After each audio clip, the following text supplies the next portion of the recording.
Бұрынғы кезде аналар қыздары күйеуге кетіп бара уақытында үстіндегі киіп жүрген көйлегінен осындай көрпе, жамылатын көрпе тігіп береді екен.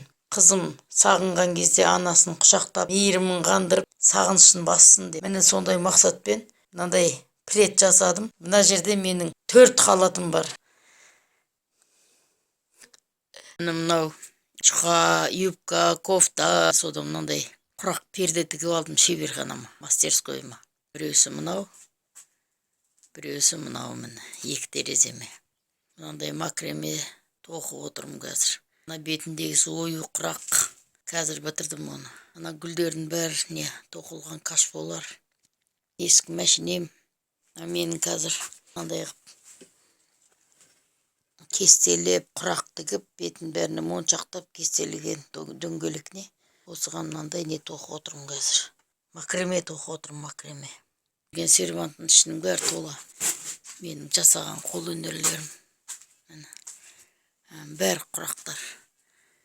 Мына енді мен соңғы бітірген құрағым джинсилардан.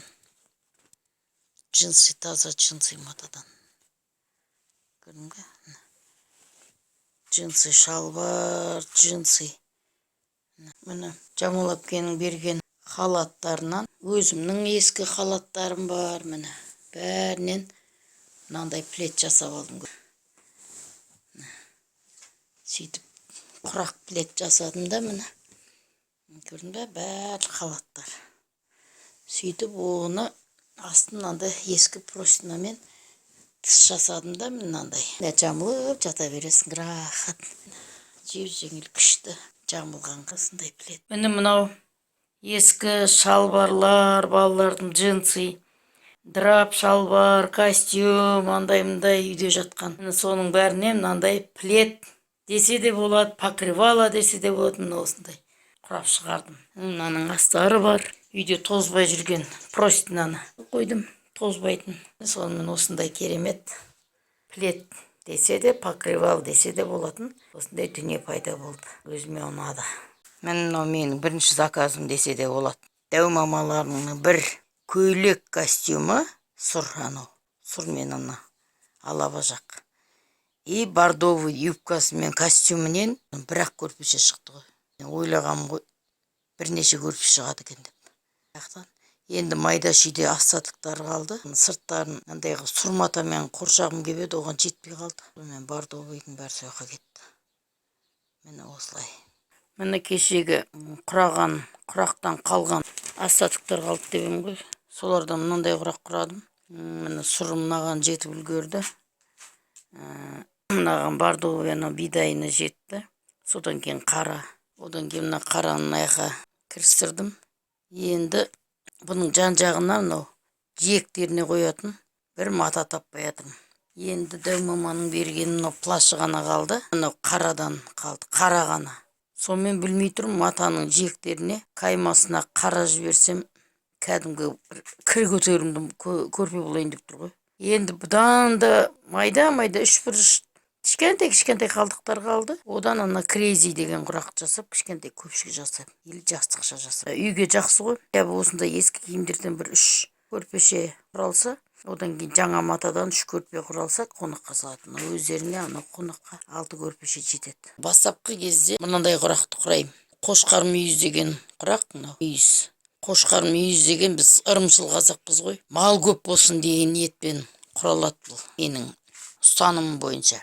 Мал көп болсын деген сөз, малың көп болсын, бай бол, ақшаң көп болсын деген мағынада. Кейін одан қалған қалдыққа мынау құрақты құрайым. Одан қалған маталардан құрағынан. Бұл бидай құрақ деген құрақ. Бидай құрақ деген құрақ ас көп болсын деген мағынада. Тамағы көп болсын, асы көп болсын деген ниетпен құрайым. Одан қалған құраққа мынау құрақты құрайым. Бұны майдап құрайым ғой, мынау енді үлкен. Бұны майдап құрайым. Бұл ши құрақ. Ши құрақ деген отбасында балашаға көп болсын, құралсын, дүние құралсын, бас құралсын, балалар өсіп өнсін, немере өнсін деген мағынада. Одан да қалған неге міне мынандай крейзи деген. Қалай болса солай әйтеуір мынандай құралады. Бұлар шынтақ жастық, көпшік, сондайларға жарайды. Осындай ниеттермен. Мынау да ниеті жақсы.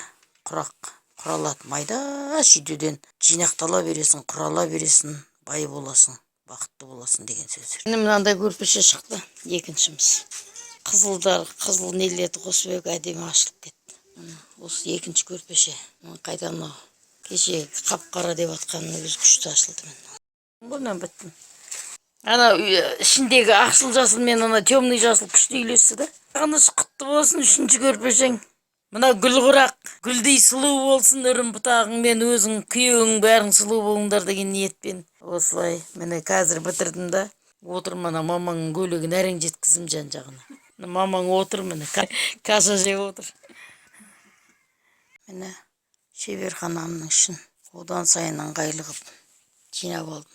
Мындай кірген беттен мындай мына мен заттарымды былай қойдым. Мынаның бәрін былай қойдым міне. Неқтің бәрін аштым, бет төр жақты. Аштым, міне мындай қып.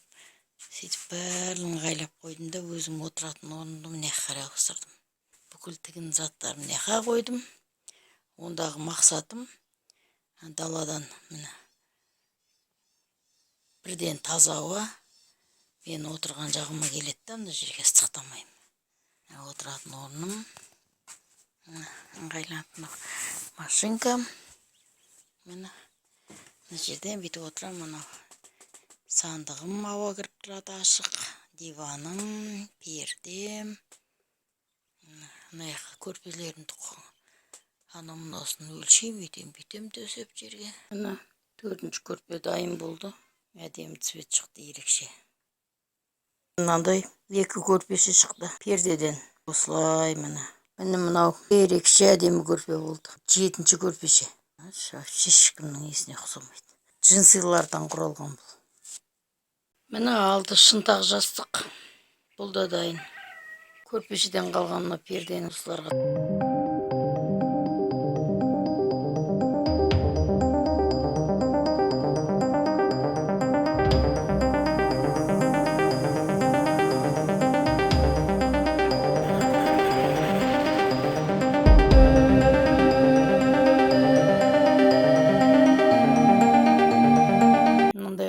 Құрағымды құрап біттім әйтеуір. Енді қазір жан-жақтарын жүргізіп Алла қаласа. Сосын тағы да бір түсірем. Жиектерін тігіп біттім. Міне мынандай көрпеше болды. Ши құрақтан құралған гүл құрақ. Міне мынандай ши құрақ бұл. Әр квадрат. Мына жерде бір квадратта 13 сантиметрден бір квадрат 8, 16, 32, 64 квадрат бар мына ішінде. 64 квадрат міне. Осындай әдемі құрақ көрпеше болды. Енді осының екінші барын жасау керек. Міне мына көрпешені тігіп тастадым. Көрпеде дайын тұрған ғой бидаймен. Мына бетінде дайындық қойғым астарына простыня тігіп тастадым. Простыня тіге салдым. Екінші көрпе мынау. Бұның да көрпесі дайын тігіліп тұрған, беті тігіліп тұрған. Тек қана астына материал қамдап мындай простыня тіге салдым. Сонымен екі көрпе. Мына залға жетіп тұр енді көрпешелерін. Мыняққа дейін жетіп тұр. Мына кіші залға да жетіп тұр. Бұяққа да жетіп тұр. Менің құрағаным мынау ғой. Оразгүлден үйреніп. Міне 2,5 қылып алғанда, мына жерде міне 1 сантиметр қалып тұр ғой, мынан бәрі 1 сантиметр. Кейбіреулер ғана. Сонда міне өте кішкентай мынандай жұмыс нелермен. Әр жолақ 1 сантиметрден қалып тұр ғой. 1 сантиметрде 3 болып қалады кейде міне. Сөйтіп құрадым ғой мен мынаны. Мынаны. Ал енді кейінгі мынандай құрақтарды уже мынау да сондай құрақтар ғой мынау. Мынаны уже 4 сантиметр қылып алып уже үлкен қылып сөйтіп құрағам. Мынау құрағым ғой, ютубты жарып жүрген бидай құрақ деп ат қойып салғам.